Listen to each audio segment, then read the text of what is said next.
कृष्णदास बाबा के जीवन का आगे का चरित्र। पंडित बाबा के संबंध में साधारणतः धारणा थी कि वे स्वभाव से बड़े कर्कश हैं। गरीब अमीर छोटे बड़े स्त्री पुरुष किसी को भी खरी खोटी सुनाने में नहीं चूकते, पर वे खरी खोटी सुनाते तभी जब कोई विषयी बात लेकर उनके पास जाता या वैष्णव सदाचार के विरुद्ध कोई कार्य करता। इस कारण सभी संप्रदाय के साधुओं को उनके शासन का भय रहता। राधा कुंड में एक सहजिया मार्ग का साधु रहता, जिसमें स्त्री संग साधना का प्रधान अंग माना जाता है। उसने गौरंगदास बाबा को अपना साथी बनाने के लिए उनका चरित्र भ्रष्ट करने की एक योजना बनाई, पर योजना सफल न हुई। उसे बहुत लज्जित होना पड़ा। उसे इस बात का भय हो गया कि पंडित बाबा तक पहुंच जाएगी और उनका व्रज से रहना असंभव हो जाएगा। उसने सोचा कि मैं पहले ही जाकर पंडित बाबा के कान भर दूं। वह गया उनके पास और बोला, बाबा आप गौरंगदास को बहुत अच्छा समझते हैं, आप नहीं जानते ये छिपकर स्त्री संग करता है। सुनते ही पंडित बाबा के क्रोध की सीमा न रही। उन्होंने कहा, दुष्ट, एक परम वैष्णव को लांछित करके तुझे लज्जा नहीं आती? जानता नहीं इसका परिणाम क्या होगा? जा, तो कुत्ते की तरह भूं भूं करके मरेगा। सचमुच कुछ ही दिनों बाद उसे पागल कुत्ते ने काटा और वह कुत्ते की तरह भूं भूं कर मरा। पंडित बाबा के साथ प्रियासन बाबा मधुकरी को जाया करते। एक ब्रजवासी के घर जाकर पंडित बाबा बाहर खड़े रहते, प्रियासन बाबा भीतर जाकर रोटी मांग लाते। घर की नवविवाहिता पुत्रवधू उन्हें रोटी दिया करती। एक दिन रोटी देते समय उसके पैर का अंगूठा उसके पैर के अंगूठे से स्पर्श कर गया। प्रियासन बाबा ने इस पर कुछ ध्यान नहीं दिया, पर दूसरे और तीसरे दिन भी ऐसा ही हुआ। तब बाहर निकलकर प्रियासन बाबा से कहा, बाबा कल से इस घर में मधुकरी को नहीं आएंगे। पूछने पर जब उन्होंने कारण बताया तो बाबा ने कहा उन्होंने घर के भीतर जाकर सबके सामने नववधू को फटकारते हुए कहा, तू हमारे छोरन को बिगाड़बे को आई है। कानपुर के एक बड़े सेठ का देहांत हो गया। सेठानी आई बाबा के पास अपने लड़के के साथ, बोली, बाबा सेठ जी तो चले गए। बाबा बोले, चले गए तो का भयो, तू भी जाएगी? जे लड़को भी जाएगो और मैं हूँ जाऊँगो। सेठानी को भय लगा कि बाबा ने उसे और उसके लड़के को ऐसे कह दिया। वह चली गई और बाबा के पास फिर कभी नहीं आई। उसने सोचा होगा, बाबा इतने बड़े महात्मा हैं पर शिष्टाचार नहीं जानते, दो शब्द सहानुभूति के ही कह देते, पर बाबा के पास इतना अवकाश कहाँ जो दुनिया भर का रोना धोना सुने और दुनिया भर के सहानुभूति प्रकट करे। उन्होंने सच्ची बात कह दी। यदि वे कहते दुनिया देखी तो सच्ची बात कहती कौन? बाबा ने तीखे वाक्यों को सेठानी पर कितना असर हुआ, ये उसकी मोह निद्रा गई या नहीं, यह तो वो जाने, पर बाबा ने अपना कर्तव्य पूरा कर दिया। यदि सेठ जी भक्त होते, ये सेठानी भक्तमती हो, तो निश्चय ही बाबा का व्यवहार दूसरा प्रकार का होता। एक बहिरंग व्यक्ति आया वृंदावन घूमने फिरने। जैसे उसने पर्यटकों के लिए आकर्षक अन्य स्थानों में देखा, वैसे ही बाबा को भी देखने चला गया। दूसरे दिन फिर बोला, बाबा कल देश जाना है।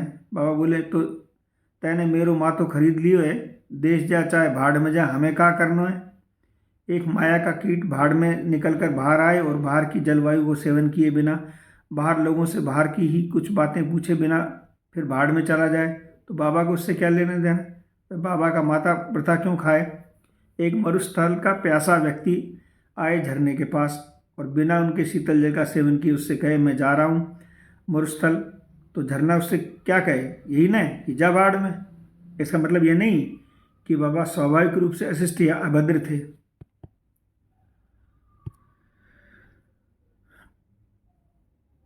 उन्हें जागतिक शिष्टाचार का कपटतापूर्ण व्यवहार नहीं आता था। जो जैसा व्यक्ति होता उसके प्रति उसकी वैसी स्वाभाविक प्रतिक्रिया होती। देश जाने के बाद एक बार ललित मोहन गोस्वामी जी ने उनसे कही थी, मार्ग में जब वे मधुकरी लेकर लौट रहे थे, तब उन्होंने कहा था, तो ऐसे ही चलो जाएगो, कुटिया मऊ ना जाएगो। ललित मोहन गोस्वामी प्राकृत भक्त थे और किसी व्यवस्था के कारण वृंदावन छोड़कर कुछ दिनों से बाहर जा रहे थे। उन्हें बाबा कुटिया पर बुलाकर प्रेम से आशीर्वाद दिया बिना कैसे भेज सकते थे। पंडित बाबा के पास जो जिज्ञासु या भक्त आते उन्हें प्रेम से बैठाते। साधु सन्यासी गोस्वामी पंडित बाबा जो जिज्ञासु उनके भक्त आते उन्हें वे प्रेम से बैठाते। साधु सन्यासी गोस्वामी और ब्रजवासियों को आसन देते, पर जो लोग कोई सांसारिक वासना लेकर आते ना, उन्हें पास पटकने भी न देते। एक व्यक्ति आकर दूर से लंबी दंडवत की और बैठ गया। बाबा ने पास ललित मोहन गोस्वामी से कहा, कह दे दर्शन है गए जाए। बार बार कहने पर चला गया। दूसरे दिन फिर आया और उसी प्रकार बार बार कहने पर चला गया। 30 दिन आते ही अपनी कोई सांसारिक दुख की बात कहते हुए बोला, बाबा कृपा करें। बाबा ने उसे फटकार कर भगा दिया। पहले दिन ही उनकी पैनी दृष्टि से देख लिया कि वह न कोई भक्त है न जिज्ञासु। पंडित बाबा की एक विशेषता यह थी कि उन्हें अपनी संप्रदाय के प्रति जितनी निष्ठा थी उतनी अन्य संप्रदायों के प्रति उनका दृष्टिगोचर उदार था। उन्हें चारों संप्रदायों के उपासक मूलतः साधना ग्रंथ और साधक रहस्यों का पूरा ज्ञान था। सभी संप्रदाय के साधु महात्मा और पंडित उनके प्रति श्रद्धा आदर रखते, सभी उनसे शिक्षा ग्रहण करते। वे निम्बार्क संप्रदाय के पंडित अमोलक राम शास्त्री और श्री हंसदास जी रामानुज संप्रदाय के सुप्रसिद्ध श्री सुदर्शनाचार्य जी, षट शास्त्री श्री दुलारी प्रसाद जी शास्त्री, श्री गणपति शास्त्री, रामानंद संप्रदाय के बाबा शंकरशन दास जी, पुष्टि मार्ग के मथुरा निवासी सुप्रसिद्ध पाठक एवं वक्ता श्री पुरुषोत्तम भट्ट जी महाराज, श्री नित्यानंद वंश के श्री प्रभुपाद प्राणगोपाल गोस्वामी जी जैसे पंडित और महात्माओं तथा राजर्षि बनमाली राय जैसे प्रमुख भक्त सदा उनके मुख से भजन रहस्य और शास्त्र सिद्धांत सुनने के लिए उत्सुक रहते। पंडित बाबा ने दीक्षा किसी को नहीं दी और उनके शिष्य बहुत थे।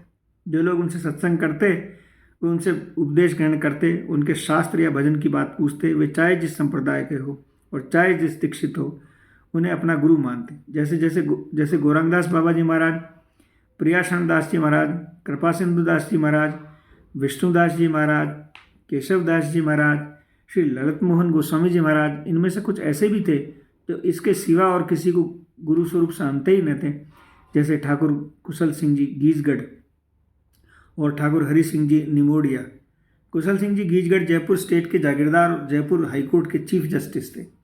वे बड़े निर्भीक धर्मात्मा और विद्वान थे। उस समय राजपूतों में उनका बड़ा ऊंचा स्थान था। वे बाबा रामदास के अनन्य भक्त थे, जिसे मारवाड़ में श्री द्वारकाधीश का अवतार माना जाता है। उन्हें ऐसे महात्मा की खोज थी जो भगवत प्राप्ति के ठीक पथ पर उन्हें आरूढ़ करा सके। उन्होंने पंडित बाबा के दर्शन कर उनके पथ प्रदर्शन करने की प्रार्थना की। पंडित बाबा नियम था कि जब कोई जिज्ञासु भजन पथ का निर्देशन करने की प्रार्थना लेकर उनके पास आता तो उससे पूछते हुए किस संप्रदाय का व्यक्ति है, कौन से भगवत संप्रदाय में उसकी निष्ठा है, और यदि वह दीक्षित है तो उनके गुरु कौन है, जिससे वे उनके अनुरूप ही भजनोपदेश कर उनकी भावना को पुष्टि कर सकें।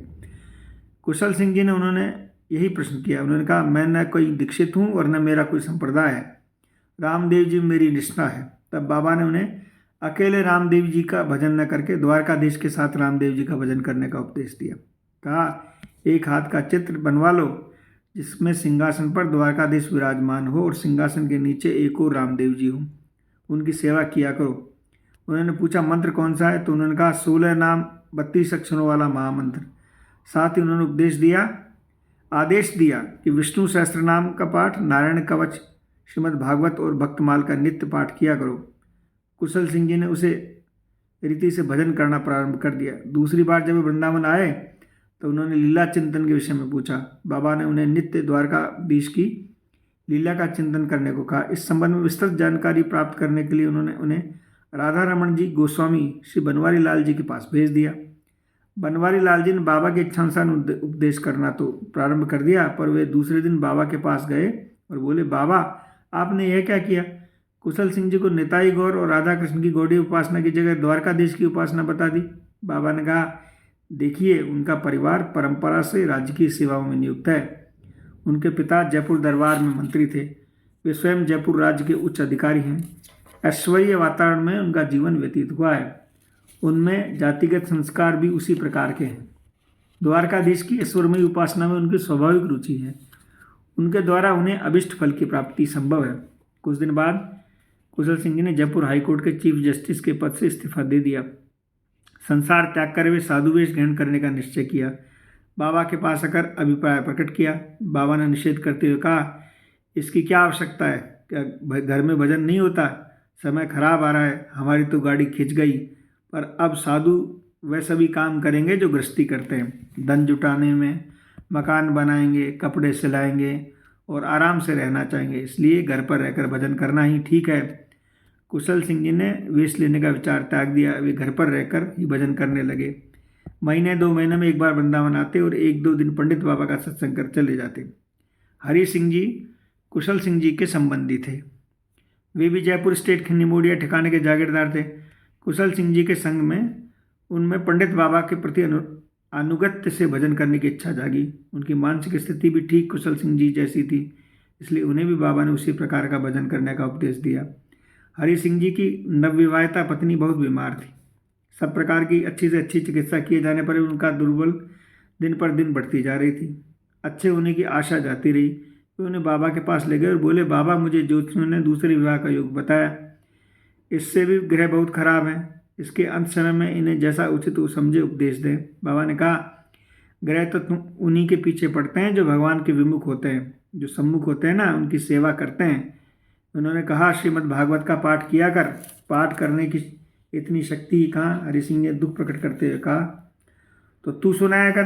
बाबा ने आज्ञा दी। हरि सिंह जी ने पाठ सुनाना प्रारंभ किया। तभी से उनका स्वास्थ्य सुधरने लगा और कुछ समय में पूर्ण स्वस्थ हो गई। जय जय श्री राधे निताई गौर हरि बोल।